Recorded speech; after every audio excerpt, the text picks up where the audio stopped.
So chapter 3 is called Karma Yoga. I think this, I'm sorry, I'm having some slide is not playing. Let's see. So Karma Yoga, chapter 3 and chapter 5 are connected. Oh, Krishna. One second, I think my drive fell down in which I have the slides. Just 1 second. That's why it's not playing.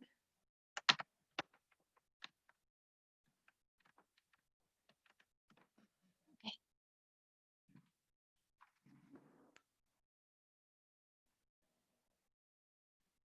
Chapter 3, there are going to be similarities between various chapters. Chapter 3 and chapter 5, for example, are a continuation. Chapter 14 and chapter 17 are going to have some similarities. Chapter 6 and chapter 9 are going to have some similarities. So like that, we're going to draw some analogies. And then, this.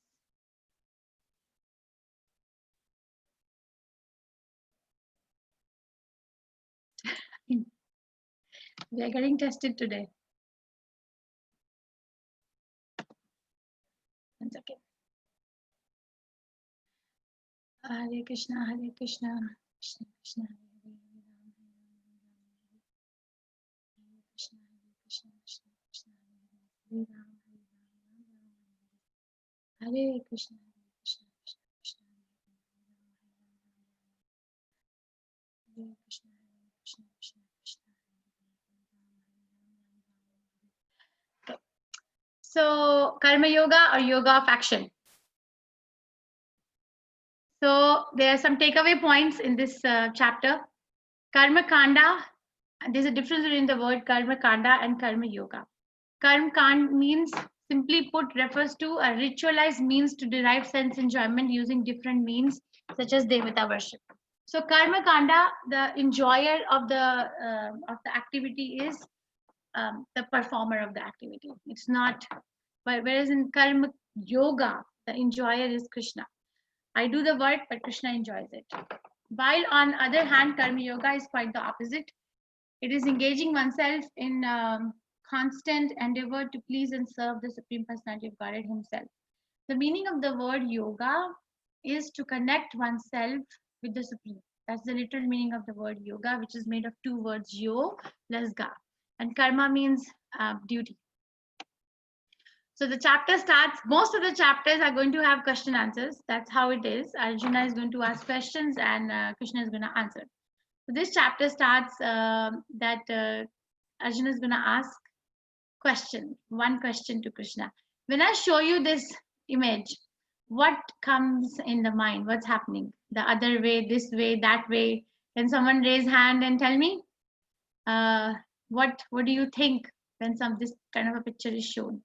Namdev Suryavanshi, Hare Krishna, please unmute yourself. Confusion. What did you say? Confusion. Confusion. Yes, perfect. Yes, like what to do, right? Whether to go this way, that way, or this way. Thank you so much. Yes, confusion. So Krishna, second chapter is the summary of the whole Bhagavad Gita. Krishna introduces so many things, but they're not systematically arranged. Krishna introduces the concept of Karma Yoga, concept of Ashtanga Yoga, concept of Jnana Yoga, concept of Bhakti Yoga. And now Arjuna is totally confused that which is best. So he's going to ask this question. And what is the question? Tad ekam vada. Krishna, tell me one thing now. Tell me one thing. You're telling me too many things to do. Tad ekam vada. And what is this, the confusion? Ekam means one, vada means tell me one thing. From verse 2.11 to 2.30, Krishna explained in the second chapter, that you're not the body or the soul. So, and that was the answer to his question of compassion. Like my family members are the object of my compassion. I'm not supposed to kill my family members. I'm supposed to take care of them. They're object of my compassion. I cannot kill. That was the purpose. That was a reason given by Arjuna not to fight. And Krishna answered that actually your compassion is only towards the body, but actually it should be towards the soul. The soul doesn't die. when you see Bhishma is dying, but actually is not dying because the soul is not going to die. So he thinks that means that spirituality is armchair philosophy. I'm not body, I'm soul. But what I am not, I don't have to work for that. So that means I just have to sit or meditate or run to the forest. But then Krishna also introduces the concept of karma yoga. When he answers the question, that's sin. Arjuna says that, okay, if I kill my family members, my grandfather, then I will incur sin. But Krishna says, in this path, there is no sin. Salpamapi asya dharmasya trayate mahato bhayat. Even if a little bit of an endeavor is done in this path, there is no loss, there is no diminution. So, we gave you 3 examples in that. And one of the examples is Lord Hanuman. Lord Hanuman, who went to give message to Mother Sita in the Ashok Vatika, and then he was caught and his tail was put on fire and he took the leverage and burned the whole Lanka. We can say, no, it is sin to burn someone's house, but he is celebrated. It's not sin. So so Arjuna is asking, what should I do? Should I meditate and renounce everything, or should I do activity? What do you want me to do? Then Krishna answers in verse 3.4. He says, and this is another turning point. First turning point of Bhagavad Gita is just 1 second.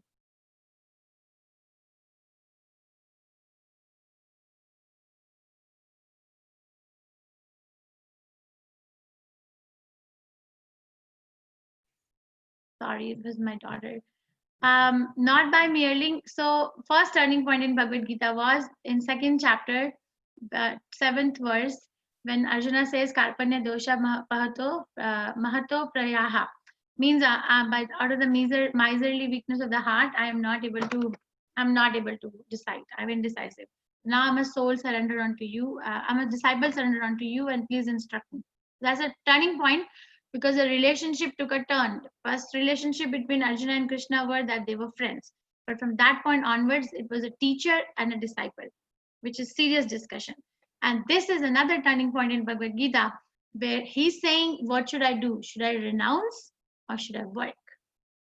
And most 99.9% people think spirituality means armchair philosophy.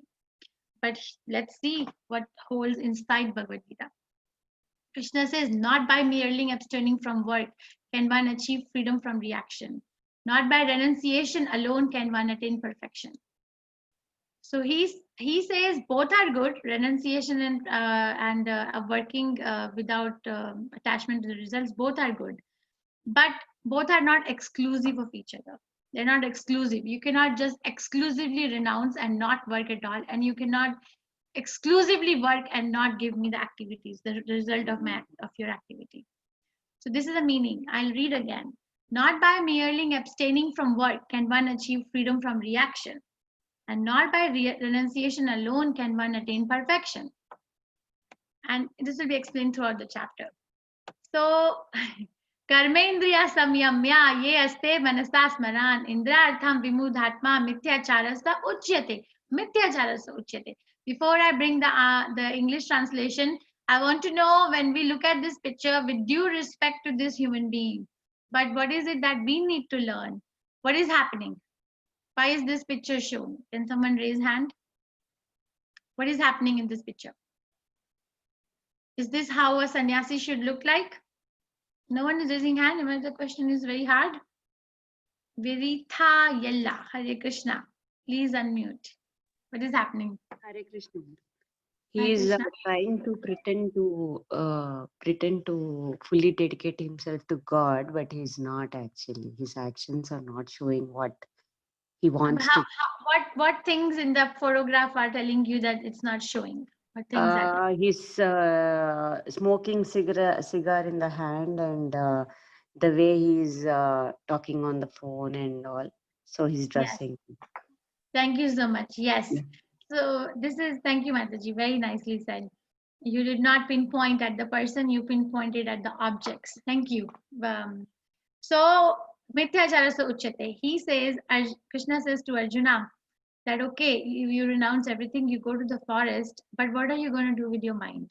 Your mind needs activity.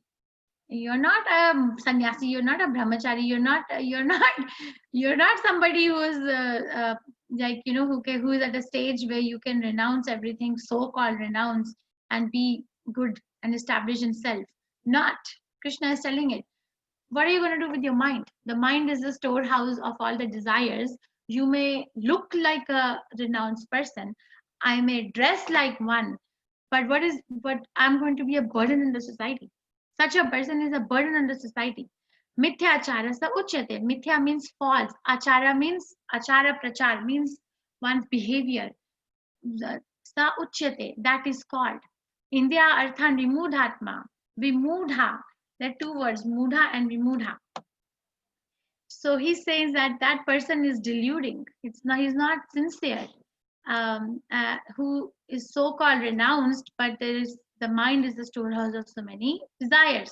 He says one who restrains the senses and organs of action, but whose mind dwells on sense objects, certainly deludes himself and is called a pretender.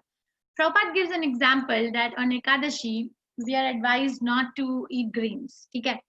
So he says that there are so many patients in the hospital who are not eating because of some disease. They're not eating. They are told not to eat. So are they keeping Ekadashi? No, they're also not eating on Ekadashi. But are they keeping Ekadashi? No. Because the heart, the consciousness is, when will I eat? When will I eat? When will I eat? When will I enjoy? So he's giving warning that the so-called renunciation is not going to work here because the mind is not controlled. And this is another example from the Shastras. They are exalted devotees, but their examples are given in the Shastras for our understanding that how someone who's so exalted can also fall down at any point. Does anyone know which pastime is this? What's happening here? Please raise your hand if you know. I will request you to unmute, or I will tell. Nobody is. Okay, so what's happening here? This is from 5th canto Srimad Bhagavatam. Bharat Maharaj was on the Bhava Bhakti platform. There are 9 stages of Bhakti. Bhava Bhakti is almost like pure devotional service. Pure devotional service is Prema Bhakti.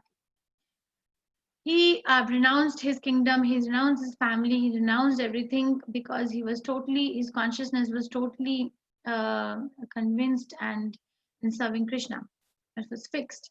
But somehow he got attached to a baby doe. And so even though he's trying to perform the sacrifice, but his mind is distracted. Imagine in the middle of the forest, there were so many distractions outside, big kingdom to run, so many wives, so many children, so many bank balance, but no distraction there. But now in the middle of the forest, there is a distraction with the doe. So this is the test. Prabhupada always said, Krishna consciousness is like walking on a razor's edge. And Amanishta Prabhu always says, Maya only says one thing, excuse me. Excuse me. So when you hear that, excuse me, away from Krishna, please run away. And the takeaway point from that is giving up activity in the name of renunciation is false renunciation, because it might be termed as laziness by some and being a parasite by others. Such a person who's renounced, who's not doing anything but living at the cost of other people, but is so-called renounced, is burden to themselves, first of all, and they're burden to the society. So Krishna doesn't want a devotee to become like that. A devotee is daksha. Daksha mane perfect. Perfect. True renunciation is giving up the fruits of all the while carrying out the duty. Do not have to go to the forest either. No one can term this person as lazy man or parasite. So we can have an example of Srila Prabhupada. Srila Prabhupada apparently came to America at a very old age, right? 60, 70 years of age, he came to America. Someone can say that actually people told him, why are you going to America? At this age, this is a retirement, you live in Vrindavan, just do Hari Bhajan, go back to Krishna and apni life, make it Siddha. But he took up the challenges. So we cannot find a fault in Srila Prabhupada's personality. We cannot say that he was not renounced. He was renounced from his own sense gratification, but he was completely attached to the order of his spiritual master. And that is a true renunciation, not dressing up like a renunciant. Now Krishna is going to develop the chapter from Karma Kand to Karma Yoga.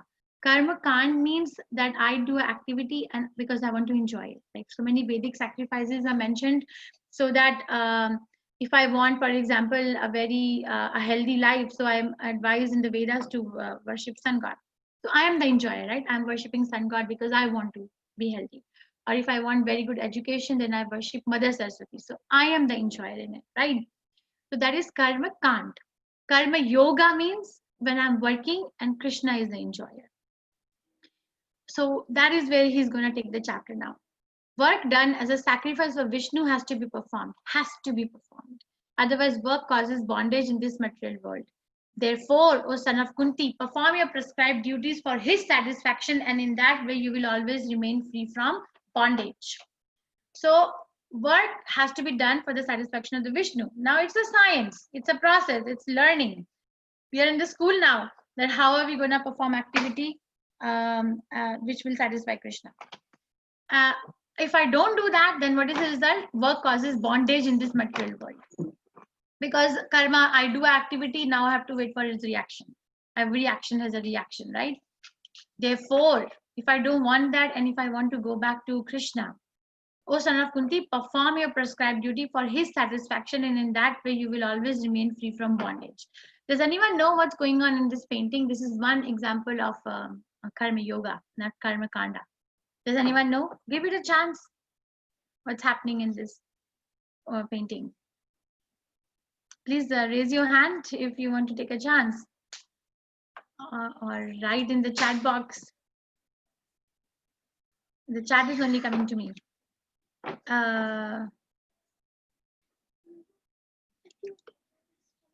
Nobody?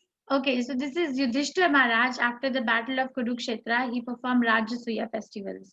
So he performed the festival. Sacrifice. Rajasuya sacrifice.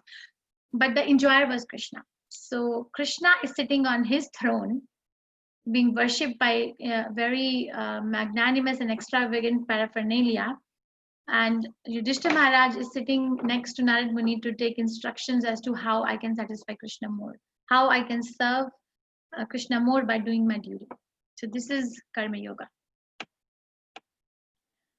And now he's telling a little bit about it. The sacrifice is happening, right? So now we're going to build a little bit about the word sacrifice. Sacrifice word has multiple meanings in Bhagavad Gita. One of the meaning is like, okay, I'm offering oblations. And sacrifice also means giving up. So there are two ways how it is used. The word is used in this chapter. So the demigods being pleased by sacrifice will also please you, and thus by cooperation between men and demigods, prosperity will reign for all. So if you read 10th Canto Srimad Bhagavatam, where Nand Maharaj was going to perform a sacrifice for Govardhan Puja, Indra Puja, because they were Vaishyas, and Vaishyas means agriculture and cow protection. And for the agriculture, rains are important. And for rain god is Indra. So in their family, the culture was to worship Indra, the demigod, right? The demigod who controls the rain. But Krishna told him not to worship Indra. He stopped that sacrifice. He said, worship Govardhan Parvat, because Govardhan Parvat is a natural resource for all our cows and our necessities. Indra is just doing his job. But there was many reasons, we can discuss that. But that way, this is what the meaning is, that the demigods being satisfied by pleased by sacrifice will also please you, and thus by cooperation between men and demigods, prosperity will reign for all. If I don't do it, then I'm called as a thief, and this is what is explained in this verse.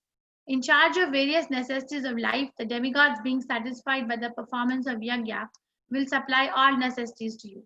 But he who enjoys such gifts without offering them to demigods in return is certainly a thief. The English, the Sanskrit version is Tena Evasa Uchyate. So, for example, Prabhupada gives example that we go to university, we go to school, we pay so heavy fees. Nothing is free. We pay heavy fees to study, right? So he says that don't you think that you are indebted to sun god, to moon god, to air, to water, to Vyasadeva for revealing all the scriptures, to saintly acharyas? We are indebted, and if we don't realize that debt, then what is a person called as tena evasa uchyate? Such a person is certainly a thief. That is why it is very important to offer the sacrifices. Now, sacrifice, if someone is not in Krishna consciousness, is not convinced of the supremacy of Krishna over all the demigods, then they are then there is a benediction. Okay, then there is a provision, not benediction, that okay, do demigod worship at least. Like this person, if he wants money, okay, worship Mother Lakshmi. Wants a proper son, okay, worship sun god. Okay, wants rain, okay, worship Indra, or moon god, like that, right? But actually all the demigods are working under Krishna. Krishna is in a company, there is one CEO, and the CEO is running the entire company with the help of his managers and sub managers and employees. A person can directly go to a CEO, but if they don't want to go to the CEO, then okay, then approach this manager, that manager, that manager, that manager. But really, Krishna says, Sarva Dharma Parityaja Mam Ekam Sharanam Braja. Just take shelter of me and I will give all protection.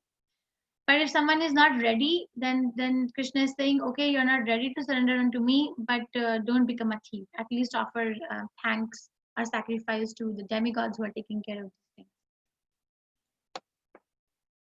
And now he's going to talk about a practical application of what the sacrifice can be in our daily, day-to-day lives, multiple times a day, actually.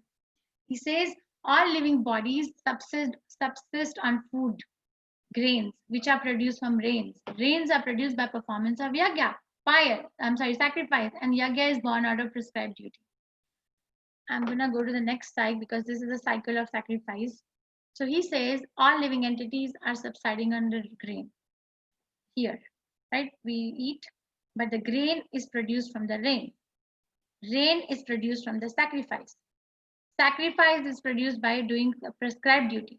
How do I know what is my prescribed duty? From the revealed scriptures. Who gives the scriptures? Krishna. So in this particular cycle, this is one example. He says, okay, I gave the knowledge of prescribed duty.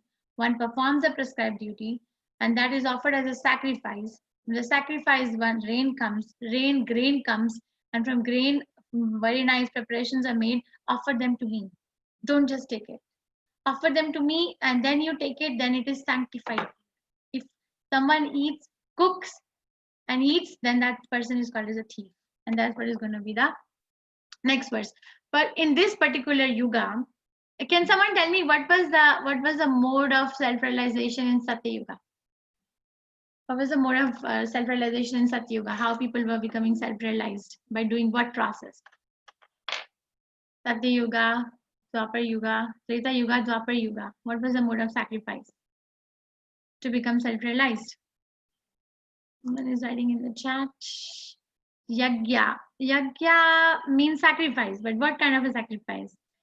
The kind of sacrifice was meditation, right? In Satya Yuga, meditation. Astha Sabu, I'm sorry, I didn't give you a chance. Meditation. Okay, tell me what is the mode of self-realization recommended in Treta Yuga and Dwapar Yuga? Please raise your hand.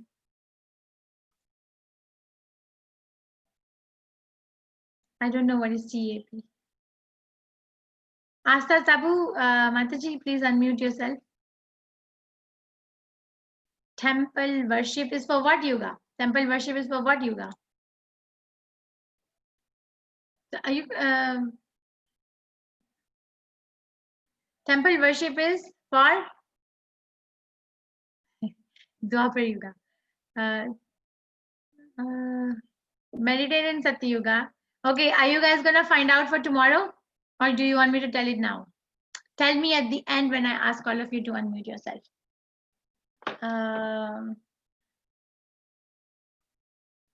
And this age, the mode of worship or mode of self-realization is chanting the Hare Krishna Mahamantra.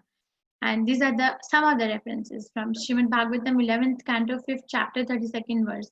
Jai Shri Krishna Chaitanya Prabhu Nityananda Shri Advait Gadadhara Shivasadi Gaura Bhaktivinoda.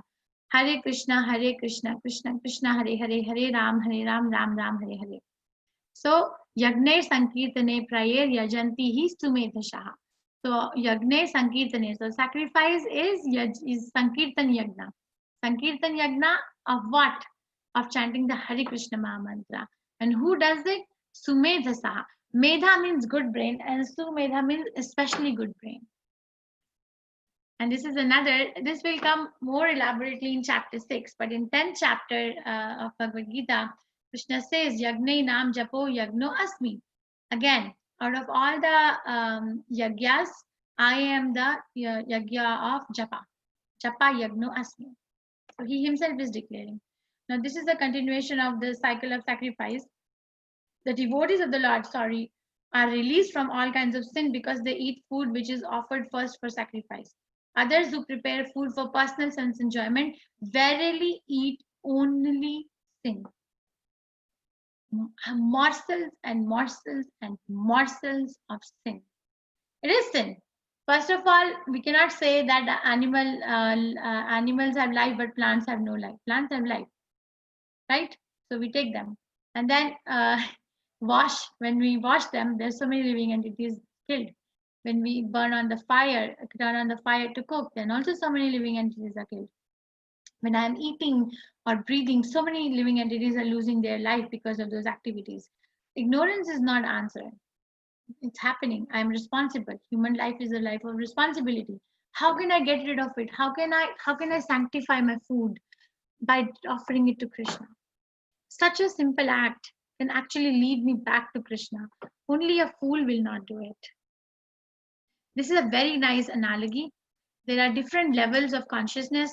Not everybody is going to take up Krishna consciousness. There are different levels of consciousness. And this is from, again, from second chapter actually. When someone is on the bodily platform, then that person is convinced that I'm the body and all I need to do in the whole day and night is to satisfy and take care of my body or the body of my extended self. Okay, so that person will have hundreds and millions of reasons to smoke or to do any type of intoxication because the consciousness is at a very low level, like I'm body. But somebody, and they're usually lazy, but somebody who's on a sensual platform, senses are working, intelligent, they have a proper job, they have a tendency to do this. Prabhu gives one example. Let's say that someone is on a bodily platform.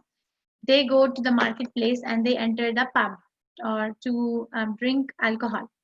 They will not consider whether it's good, bad, whether it's the middle of the day, whether I should do it or not.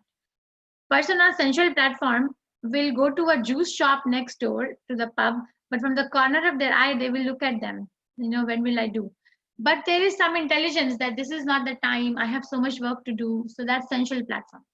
But above that is a person who's on a mental platform. That person will know that I am not the body. I'm not the senses. I have mind. And satisfaction of the mind is more important than satisfaction of the senses or body. And that particular person will be very philosophically inclined, will like soft music, classical music, still mental platform. And above that, if somebody goes, then that intellectual platform. Intellectual platform will start asking question, why am I suffering of what I'm suffering? Why is my mind not controlled? Why do I have to do what I don't want to do? So those questions come. So many, you see why so many question marks? They're under high level questions. They're questions which only a person on intellectual platform can ask. The satisfaction is for the mind. Question answer is for the intelligence. Relevant question answers. But beyond that is spiritual platform. Spiritual platform is somebody who is on a spiritual platform is very happy always. Doesn't matter what the mind is doing, and senses are doing, and body is doing, because the person knows that I'm not the body, I'm the soul, and my duty, I am here to do only this much work, and I'm going to go back to Krishna. So very happy. And this is explained Indrani Parani Ahu Indriya Bhed Param Manaha Manastu Para Buddhi Yo Buddhe Parastu Saha. The working senses are superior to dull matter. Mind is higher than senses. Intelligence is still higher than the mind. And he, the soul, is even higher than the intelligence. Okay, so working senses are superior to dull matter. Dull matter means intoxicate and sleep. But the person on sensual platform is higher. Person on mental platform is even higher than the sensual platform, which I showed you in the last slide. That's mind. And intelligence is still higher. But the soul is even higher than the intelligence. Now, please remember this because I'm going to put a question in front of you. So you see this? 5 horses, rain, a driver, and the passenger. Can someone tell me what are these 5 horses representing? Please raise your hand based on the verse that I just told you. Astha Sabu, Hare Krishna, you can unmute yourself, please. You can't give so much. Please, yeah, Segu, Shivani, Hare Krishna, yes. Yeah, I guess those are 5 senses controlled by the soul or the intelligence. I guess 5 senses controlled by the intelligence, and the intelligence is controlled by the soul, something like that. But those 5 horses are the senses, if I'm not wrong. Those 5 horses are what? Senses, Yes. the eye, the nose, the ear, the hand, and the tongue. Yes, thank you And the so much. body, Yes. right? So 5 senses, these are 5 knowledge acquiring senses. Thank We you. have 5 knowledge acquiring senses and 5 working senses. So 5 knowledge acquiring senses. I acquire knowledge with the eye, right? Or by the nose, or by the ear, or by the touch, or by the taste. So 5 knowledge acquiring senses. What does this rain represent? Please raise your hand if you know what does this rain represent. 5 senses controlled by mind control. Please raise your hand. Oh, this is a very complicated. Rishabh Patwari Prabhu. Hare Krishna. Please unmute yourself. Yeah, I'm Krishnaveni. These are Hi, Krishna. controlling the senses. Ropes So, are to control the senses. what does the rain represent? Out of the Indrani, Para, Ani, Ahur. So, my question is the horses are representing the knowledge acquiring senses. So, anyone else can also try, Mataji, but I'm The very mind has to thankful. control all the things. I didn't understand. Can I please ask you to repeat again? Yeah, the mind is mind. We have to make use of the mind to control the senses. Yes. So, are you saying the rain or this bridle, this rope represents mind? Is that what you're saying? No, the person who is holding is the mind, and through ropes we have to control all the senses. You're almost right. Thank you. But the mind is represented by the bridle, the ropes. Because the mind is uncontrolled right now, the senses are going haywire, here, there, because the mind is not controlled. And so, what is this person represent? Please raise your hand. Thank you, Mataji. What does this person represent? Who is driving? Shegu Shivani. Hare Krishna. Please unmute yourself. Yeah, I guess that's the soul. I'm sorry. What? I guess that's the soul. Soul. Soul. Okay. Thank you. Okay. Anybody else? Jigyasa. Hare Krishna. Jigyasa Mataji. Oh, you. Please unmute yourself. Did your hand go down? Okay. The chariot driver, what does it represent? Virita Yella. Hare Krishna. Hare Krishna. I think that indicates our intelligence that we gain through all the senses. Yes. Don't make it complicated. The complication happens if we overanalyze. Just represent intelligence. Less is more, actually. So, but thank you. You're right. So the senses are controlled right now, are under the control of the mind, and the mind is uncontrolled. But higher than the mind is intelligence. But higher than the intelligence is what? Now it should be simple. What does this person represent? The passenger. Who is higher than the intelligence? The passenger. Jigyasa Mataji. Hare Krishna. Please unmute yourself.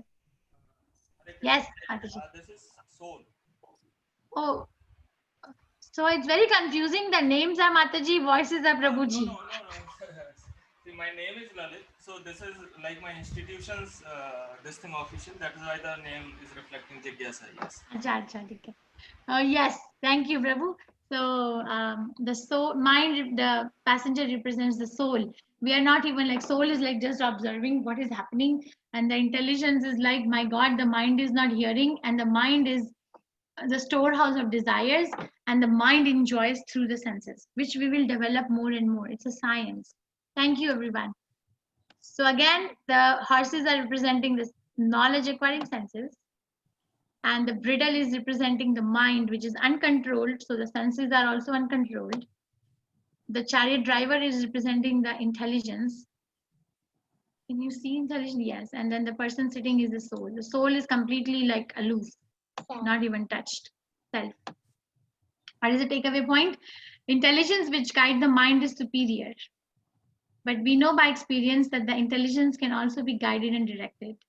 This is being done by the soul. Hence, soul is superior to all dead matter, mind, and intelligence. I'll give example. The spiritual life means simple. Okay, if someone tries to make you very complicated in jugglery, whatever, like Prabhupada says, jugglery of words, then that person is fake. Immediately no, and don't listen if you can't understand. Spirit means light, and spiritual understanding means easily. It should be easily digested. So example is, I'll give you two examples. One example is my Guru Maharaj gives this example. Have I shared this example in this class that let's say that someone has to be somewhere at certain amount of time, but they're running late. Okay, they're driving the car, they're running late, and they have to be there at certain time. And then, but their bad luck, the person gets stuck in the traffic jam. And then I have to be there when I'm trapped, but now I'm stuck in the traffic jam. Now what to do? So there is a voice that comes inside. Bang the car in the front.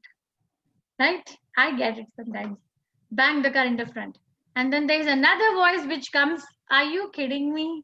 If you're gonna bang the car in the front, then there's gonna be so many more time wasted, so much repercussions. So the voice that says bang the car in the front is mind. The mind gives all sorts of ideas from anywhere and everywhere. But if the intelligence is intact, the intelligence will say that knock, knock, that's not right thing to do.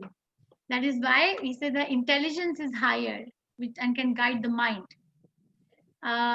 But actually, intelligence can also be guided by the soul. And that I have a very nice presentation given to me by Brahmanishta Prabhu on IQ, EQ, SQ. So maybe we should do that. If one of the days you all can stay 15-20 minutes more, then I can show you how the science has proven that intelligent question is, we say na ke intelligent question, whoever has higher IQ means they are very, very intelligent. No, if person can have a lower IQ, but if that person has a higher EQ, EQ means emotional quotient, that is more successful. But higher than a person who has a higher EQ is a person who has a high SQ. Our science has not even gone to the dimension of SQ yet. Srimad Bhagavatam starts from SQ. Bhagavad Gita starts from SQ, spiritual quotient. But our science ends in IQ only. There is no EQ also. Very low level of knowledge. Prabhupada says, what knowledge? 2 + 2, 4. In first canto, 5th chapter, when he explains about Narad Muni, he uses 3 words. Pura, Atita, Bhave. Abhavam. He says past, present, future. And Narad Muni says Abhavam. And I am transcendental to all. So what is our knowledge? What are we learning? 2 + 2, 4. This is knowledge. This is knowledge. And we will learn more about it in 9th chapter and 13th chapter, that how this is knowledge and the other thing is not knowledge. Now he's saying that, okay, we have to work. What are the reasons he has given so far? Work, Arjuna, because if you're not going to work, then it's going to be mithyacharasya uchyate. Mithyacharasya uchyate mane, what are you going to do with your mind? You're going to go in the forest and you're going to have so many desires in your mind, and you will look like a renunciant, but that's mithyachara, that's false renunciation. He gives one reason. Another reason he gives, work, but work as a sacrifice to me. If you do it as a sacrifice to me, you will not be bonded by the reaction of your work. And the other reason he gives is work, because working is better than idly sitting. it's better than, and ideally working is better, right? That's what we just discussed. And then he's saying another reason he's giving to Arjuna, work. Why? Because you are going to be a role model. Yad yad acharati shreshtas tad tad evataro janah. Sa yat pramanam kurute lokas tad anuvartate. Anuvartate means follows. So these are the reasons he's giving work. Why? So whatever action is performed by a great man, common men follow in these footsteps. And whatever standards is set by exemplary acts, all the world pursues. So there are leaders in every home. I remember if I would do something wrong and my mother will ask me why you did it, I said because my grandmother does it. She does it, so I did it. You see, we are subconsciously following the leaders around us, and it begins from home. And if the leader is not showing a proper behavior, if the leader is showing that, oh, if there is a problem, then run away to the forest, then that's not setting up a good example. So he's saying work so that you can be a role model to the society. So Krishna consciousness is not about sitting idly. It's about actually working. We wish we had more hours than 24 hours because there's so much activity. So again, whatever action a great man performs, common men follow, and whatever standards he set by exemplary acts, all the world pursues.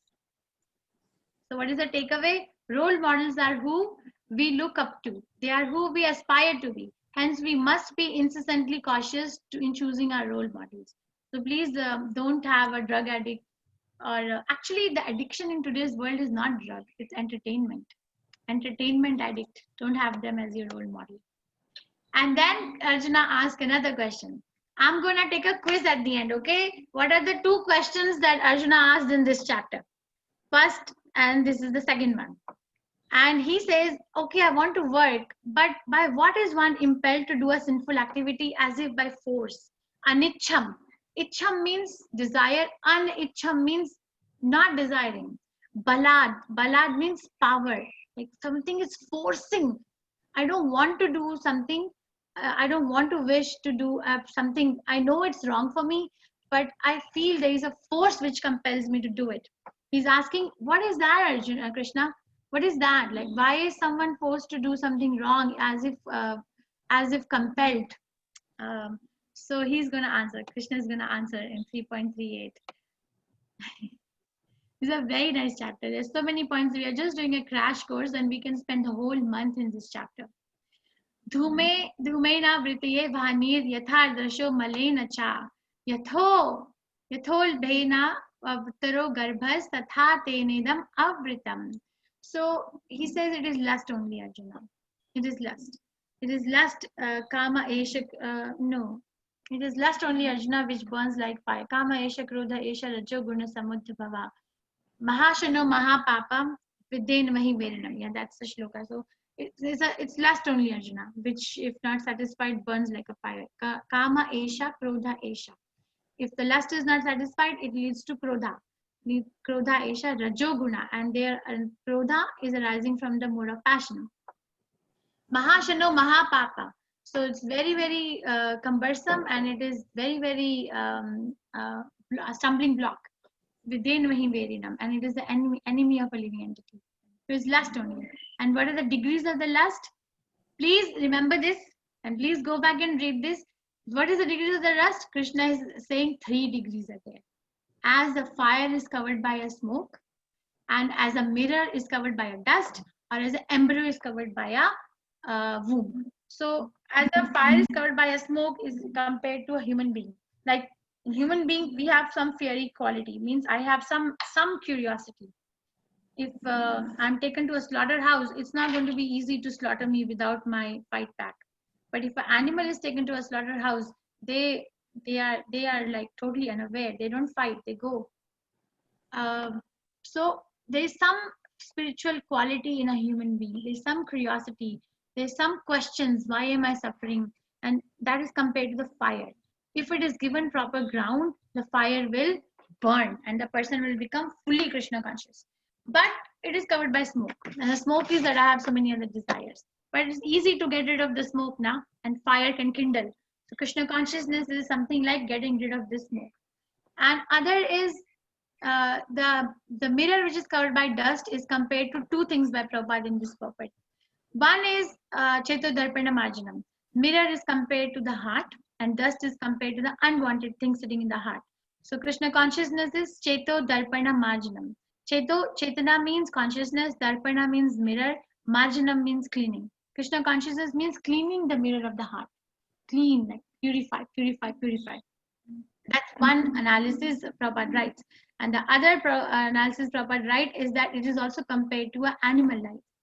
An animal can also become Krishna conscious if they come in touch with Mahabhagavata. But animal life, it will be hard if you have ever seen a mirror on which the dust was accumulated for years and years and years. It will be hard. It will not be as easy to get rid of the smoke, but it is possible. And the third degree, where the embryo is covered by a womb, is compared to the plant life. The embryo cannot come out, and it don't make noises. The embryo cannot come out of the womb. It's a very, very abominable condition. It cannot, even if it wants to come out, cannot on its own willpower. So that thing is compared to the trees or plants. That the consciousness is so dull that they cannot become Krishna conscious. As the fire is covered by smoke, a mirror is covered by dust, or an embryo is covered by in the womb. Similarly, the living entity is covered by different degrees of this lust.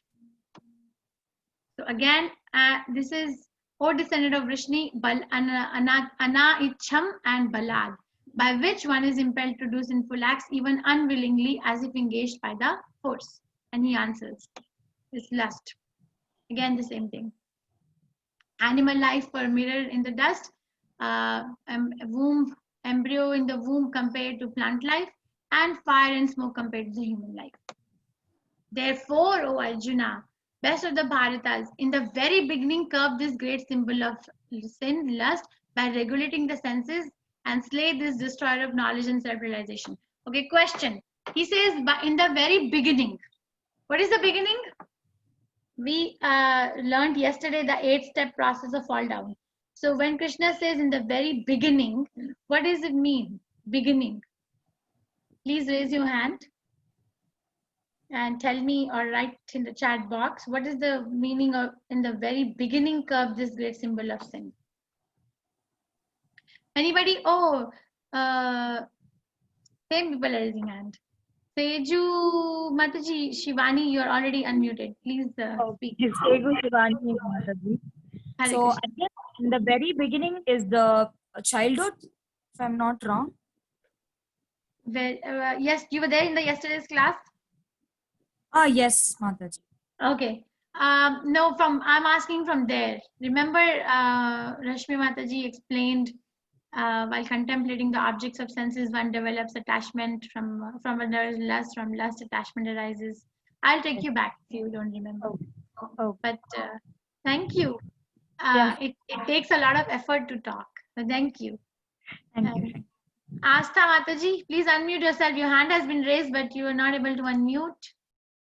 What is the meaning of the word in the very beginning? Somebody wrote chat, absolute space, sense objects, young age. So in the very beginning means in the stage of contemplating. Mind has 3 functions: thinking, feeling, and willing.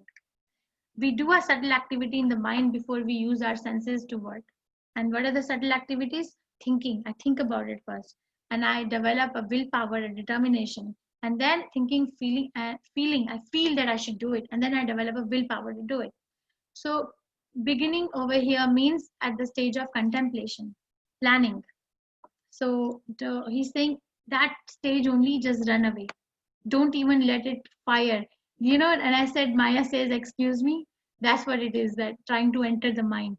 Let me, I have rest, I've worked all week. All these Hare Krishna people, they come in my life.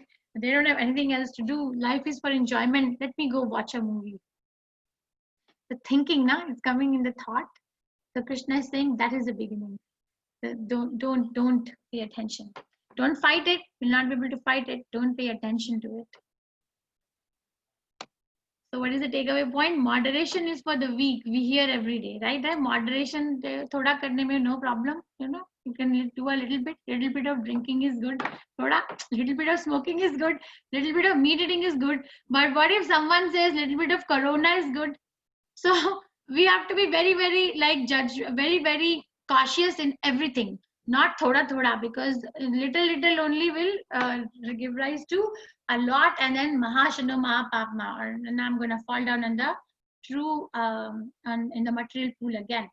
So true strength and character is reflected in the ability to say no. In Chaitanya Charitamrita, there is a verse. It's one of my favorite verses. Kamadhinam katina kalita palita durini desha tesham jata mai na karuna na kripa no pashanti. One Brahmana is praying to Chaitanya Mahaprabhu. Kamadhinam katina kalita palita durini desha. He's using these words against his senses. He's saying, my senses, they never satisfied. I have served them day in and day out.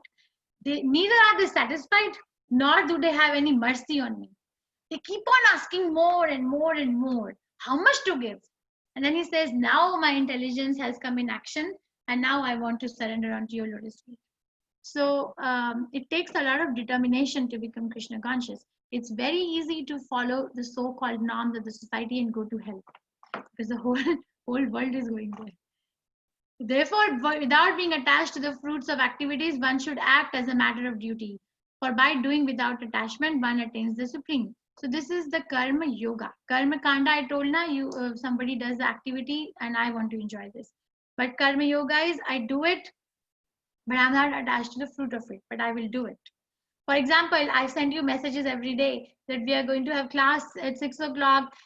Please join this link, and you share it with someone else. Okay, you also come.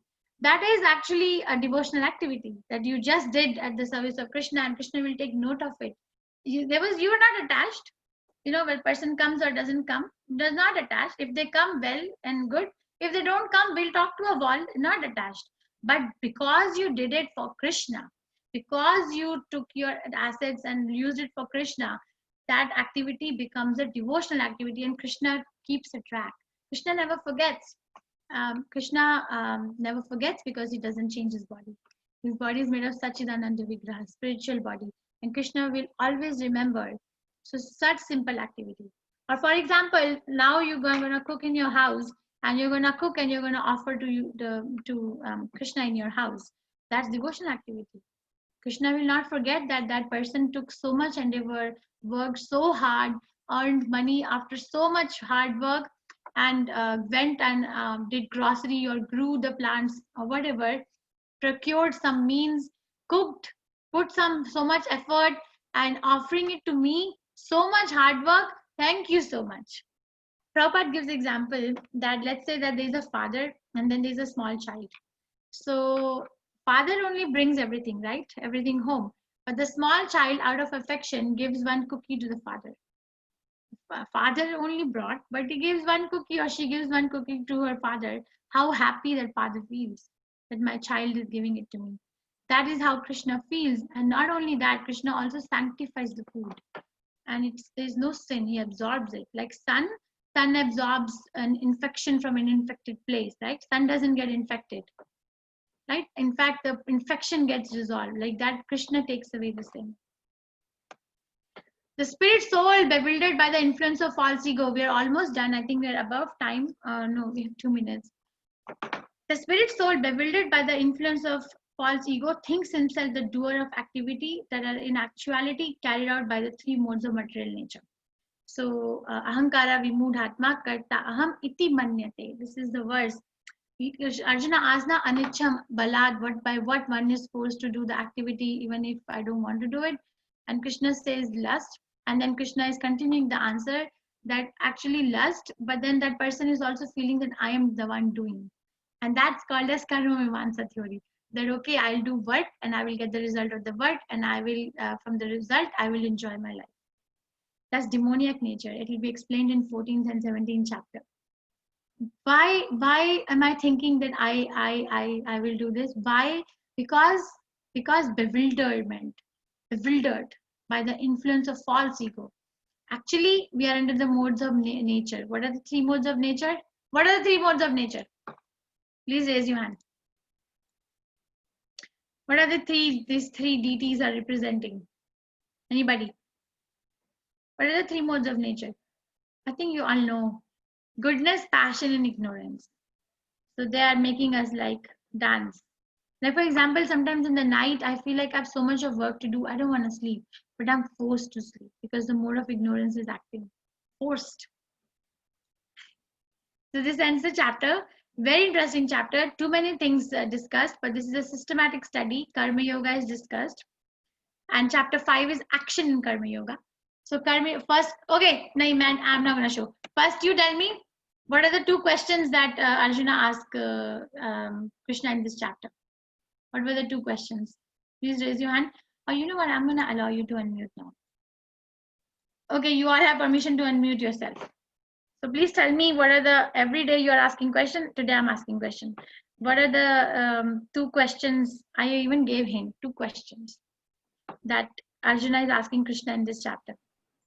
Yes, Chitra Mataji.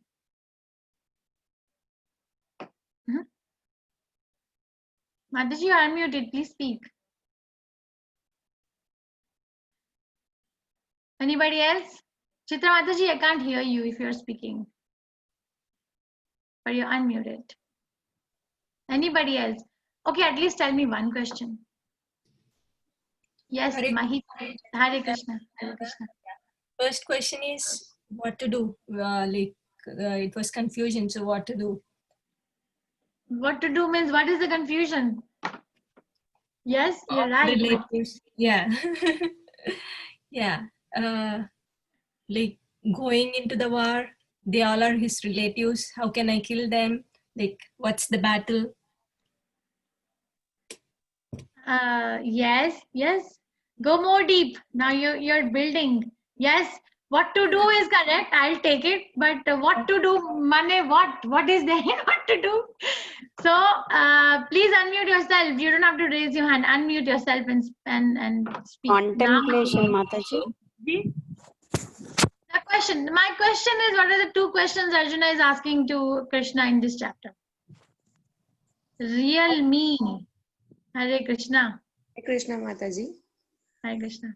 First question was, sorry, I'll tell the second one. Second was, without one's willing, why he have to perform the Lord's activity? The what activity? Lord's, what Lord is willing to do? Maybe you know, maybe you just need to put it together. Yeah. I'm sure you know. Yeah. Mataji, Mataji, what Mataji is trying to ask is, without one's willing, why should he or she perform activities for the Lord? Yeah. Thank you, Prabhuji. But Rohan, repeat that, please. I'm still, maybe I'm tired. Without one's willing, why should he or she perform activities for the Lord? If I don't feel like performing the activities for the Lord, but Lord is telling me to do so many things, why should I do that? So that's all Mataji's question.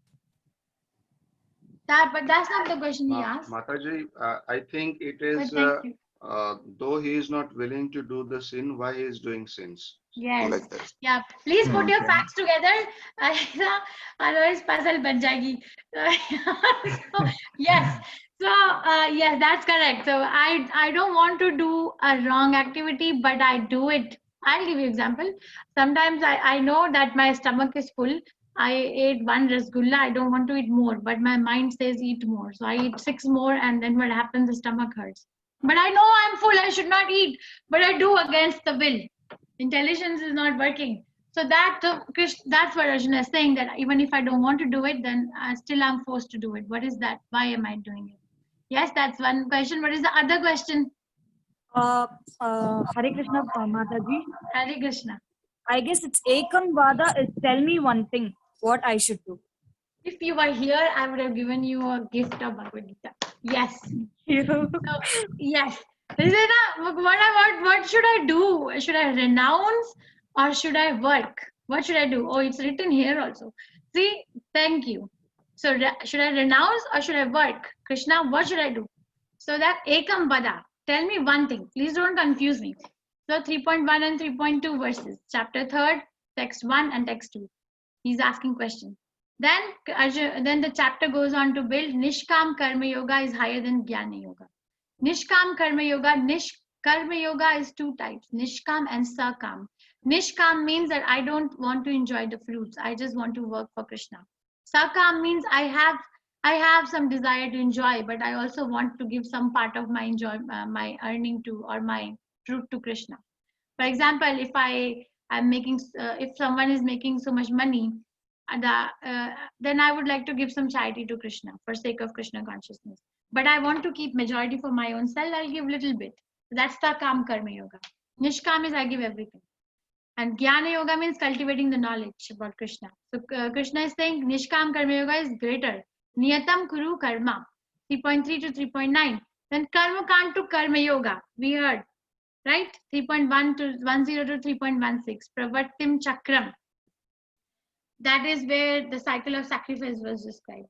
And then he gives another reason to work. Why? Yadiyad Acharitit Shreshta, because you be a role model. And then he's saying, who's the greatest enemy? Iha Verinam, the mind. Why mind is the greatest enemy? Because mind is where the lust is sitting. Mind, intelligence, and senses. Mind, intelligence, and senses are the sitting places of lust. So curb it from the beginning. And what is the beginning? Contemplation of the senses. So does anyone has any burning question? Because I have some polling questions today. Does anybody has any questions?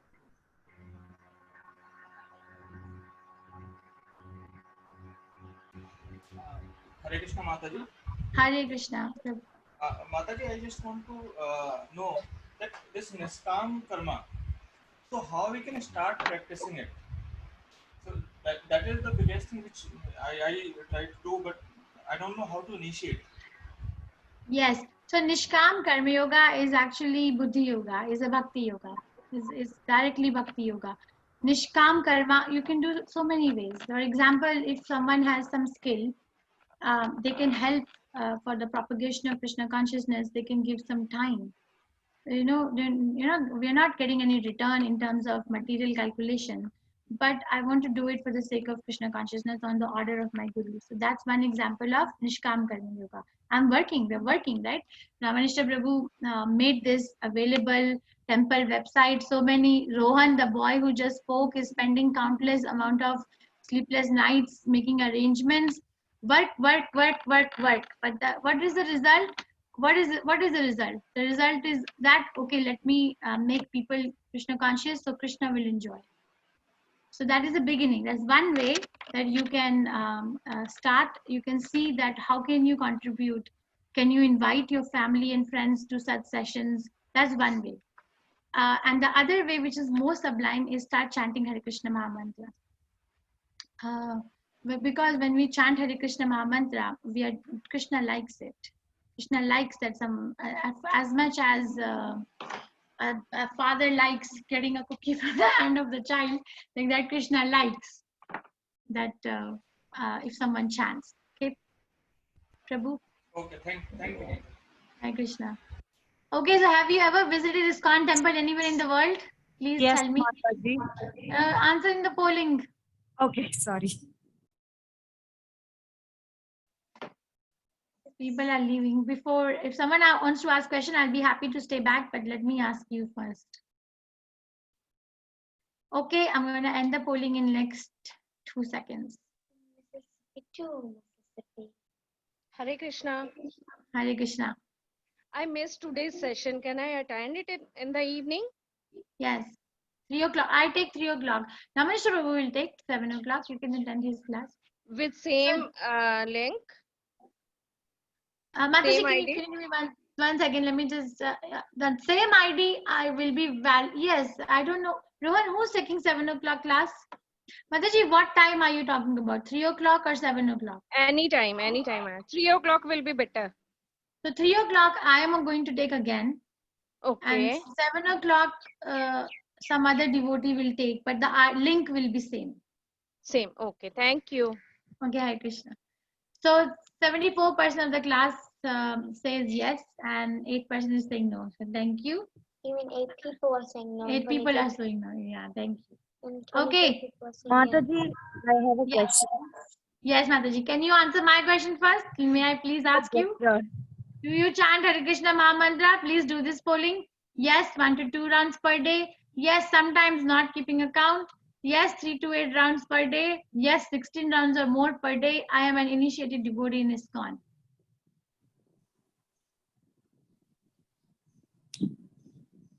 Okay, I will give another 10 seconds.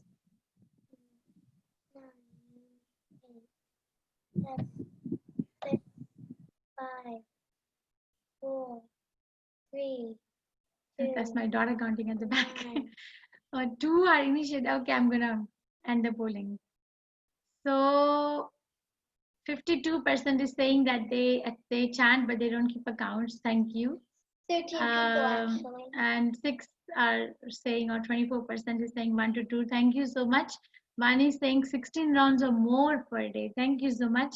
And 3 are saying 3 to 8 rounds per day. And 2 are initiated. Please accept my humble obeisances. So thank you so much. And one last question before I do the Shastric questions. How do you want this course to be? What is your expectation? Based on science and spirituality differences and similarities? More references from the Shastras, or more like question answer style? What do you want?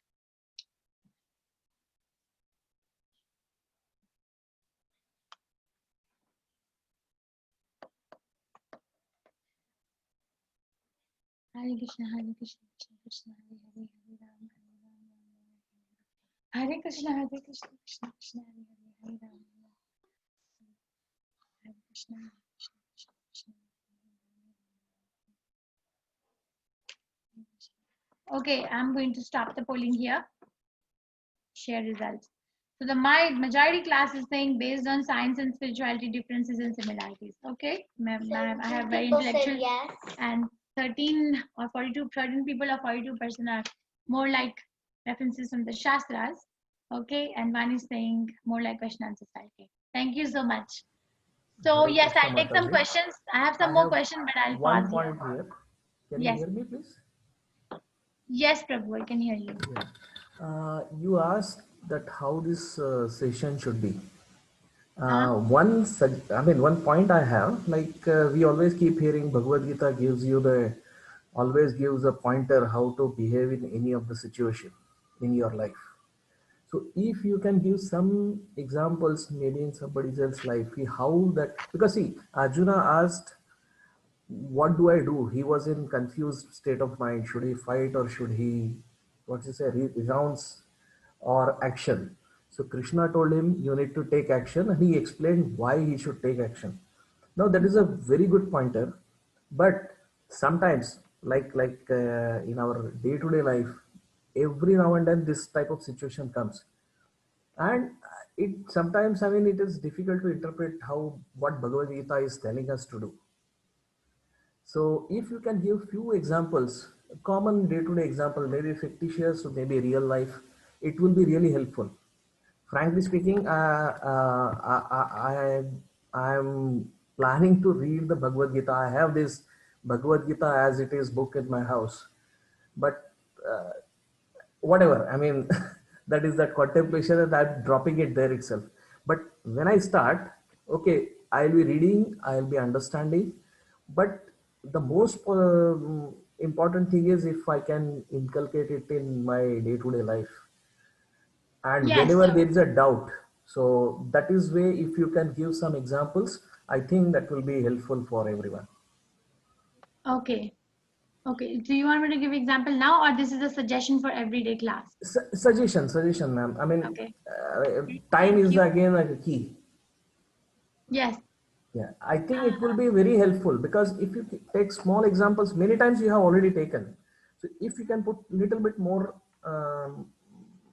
part of it onto that, so you take that example, okay, this is what Krishna says, and this is how, 1 or 2 examples, then we can extrapolate and possibly act on it, because I think that is a real meaning of utilizing the knowledge given in Bhagavad Gita. That's what I feel. Yes. So yeah, what you're saying is jnana is one thing, knowledge is one thing. And application of knowledge is another thing. So Vijnana is another thing. So you are more focused in acting, not just understanding and absorbing, but you want action. That's a very good sign. It's a sign of good intelligence, actually. Yeah, but the only point is, it is very difficult also, because Jnana is again a theory, and if I'm able to apply it, how to, that will be the big question, I think so. Because many times you feel what is right, what is wrong, that is also one of the question, and you become indecisive. Sometimes it is just what to do, because there are so many options available. What is the right option to take? Yes. So based on, because you have a lot of studies done, so maybe your that will help everyone else if you take some real life examples. Okay, I got, thank you, Prabhu. But now my question to you is, from today's session, what is the application that you're going to implement in your life? Anybody, raise your hand. Today we discussed so many things. So what are you all going to apply? There is that Ekam Veda was the question, and I think you have given 2 points there: renunciation or action. So action is the thing. That's what I feel. But that is where I need some guidance, that what action to take, because if there are multiple options. Okay. So that is what some pointers. I mean, obviously everybody need to decide on his own. So based on the one situation. thing is Bahushakha Anantasya. So we want to become Vivasatmika Buddhi. Yesterday session, when Arjuna was asking, giving reason, indecision, I'm undecided. So Krishna gives answer, right? If you remember, Vivasatmika Buddhi Ekehe Kurunandana. I'm going to bring up that slide. Let me bring up that slide and show you what Krishna answered in that particular incident. Does anyone remember what Krishna answered? When yesterday, when we said, okay, second chapter, all the 5 questions were answered. Isha, then does anyone remember what Krishna answered? What was the answer to the question, I am undecided? Focus. I can't hear you. Hare Krishna. Hare Focus on one thing. You are the soul. Soul, Mataji, was for compassion. Focus on one thing. Focus on one. Yes. What is that one thing? This is the answer given. This was the thing. Vivasatmika buddhi ekehe kuru nandana bahushakha yanantascha buddhayo avesayinam. Why there are so many options available for a particular person? Why are they available? Because there are so many desires. I explained this in yesterday's class at 3 o'clock. Bahu means many, Shakha means branches, and Anantas means enormous. So many, the intelligence is ramified in so many directions. That is why there are so many options. But a person whose aim, the goal of life is only one, then the option is also only one. And the example is in this particular incident. What is happening? What is happening in this particular case? This painting, what is happening? On the bird's eye. Anybody? Huh? Krishna's bird's eye. Bird's eye. Bird's So eye. Dronacharya asked Arjuna, what do you see? What did Arjuna answer? I see the bird's eye. He was asked only to look at the focus on the target. Means he was looking at the eyes only. So he said, yes, Mataji, yes, We have to focus on Krishna conscious only. Means we have to surrender, 100% surrender is needed. So, yes, thank you, Mataji. Thank you so much. Yes, so Ekehe Kuru Nandana, only one goal. So when Arjuna was asked by Dronacharya, what do you see? He did not say, I see the beak, I see the head, I see the wings, I see the colors. He said, I see the eye. So he did not hear anything, see anything. He was focused. Like that, as long as I am focused on the goal of my life, and which is to become Krishna conscious, as Mataji very rightly said, 100% Krishna conscious, then I am going to have, my life will be simplified. A devotee's life is very simplified. It's based on the fulfillment of the needs and not the wants. That's one way of making our life simple. And what else from today's chapter, whatever we discussed, one application, last time when I did this course, 3 other times, I got answers like, okay, we are going to start offering food. Because Krishna says that if someone doesn't offer food, they only eat sin. So, okay, from now onwards, I'm going to start offering food. So that was one application I got from other batch people. Mataji? Mataji, I do have a question. Yes, Mataji, when Prabhu was trying to ask you, can he please ask and then? Yeah, Mataji, again a very mature question. But how to offer idol worship, or means what is the way practically how we do it? When I am eating in the thali, so I just imagine Hare Krishna and just saying in my mind that I am offering it, or I just go somewhere and just put it there. Means that. See, Yes, I am from a science background, and I am from since my childhood. So it was like logic, not faith, because blind faith and everything, those things. So I forgot everything. Now I am relearning things, but I am confused. So that is why I want to know what is the practice. Yes, very nice question. So you're from science background, and Srila Prabhupada said most sublime science, and Krishna says in 10th chapter when he explains his 82 opulences, he explains that of all the science, I am the most sublime spiritual science. So welcome to learning the most sublime spiritual science. And Prabhupada said, your question is so nice. Prabhupada also validated this. He said, philosophy without religion is mental speculation, and religion without philosophy is a sentiment. So it has to be, you have to be convinced. So how can you offer at this stage? I will say, like as the fall down begins with contemplation, right? If I let's say I look at a very handsome man with a vision of enjoying that boy, then I'm thinking. Night starts from thinking. Right. So like that, Krishna consciousness also begins with the process of thinking. So when I'm doing grocery, when I'm buying vegetables or plucking flowers, it should be like I'm going to do it for Krishna. Starts from there. Okay. And then you're gonna cook. Starts, okay, Krishna is going to like it. So cook according to what Krishna likes.